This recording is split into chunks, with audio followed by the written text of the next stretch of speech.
Hello, and thanks once again for joining me for the daily message. This week, I've been explaining or kind of refining some of the points that I made in my fourth talk about St. Paul in search of Paul. And this week, I'm focusing on the Jewishness of Paul. That Paul's message was, from beginning to end, deeply Jewish. So today I want to talk about Paul's apocalyptic vision. Paul was apocalyptic. He believed that the end of the age was imminent, especially in his earlier letters, like the first letter to the Thessalonians. He is anticipating the imminent return of Christ. Also, keep in mind that Paul's understanding of the new age was very much in line with that of prophets like Isaiah.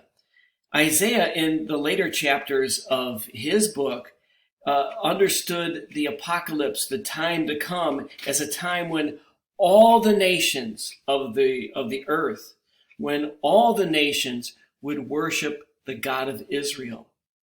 And Paul sees that vision in exactly the same way. And so in light of that, in light of his belief that God wants all the people of the world to worship him, he believes that his mission to the Gentiles is to lead them, to make them part of that great journey, that apocalyptic vision when all the nations would worship the one God, the God of Israel. Paul's vision of the New Age, though, is different in two ways than most Jewish theology of that time. And interestingly, Paul's vision of the eschaton, the end of time, the end of the age, is very similar to that of Jesus in two ways.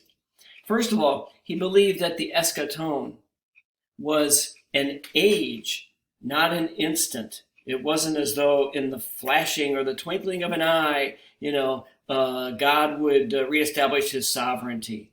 It was an age. It was a time. It was turning the page of history. So it would happen in time, on this earth, in history. And second, the eschaton would not be merely the action of God. It would not be God's work alone. The eschaton, the bringing of all the nations to worship the God of Israel, was the work of both God and humanity. And Paul understood himself to be part of that mission. His job was to bring the Gentile people to worship the God of Israel, so that all the nations would worship God. I hope that helps. I hope that makes sense. I also hope you have a great day today. Thank you so much for watching. As always, stay safe, stay healthy.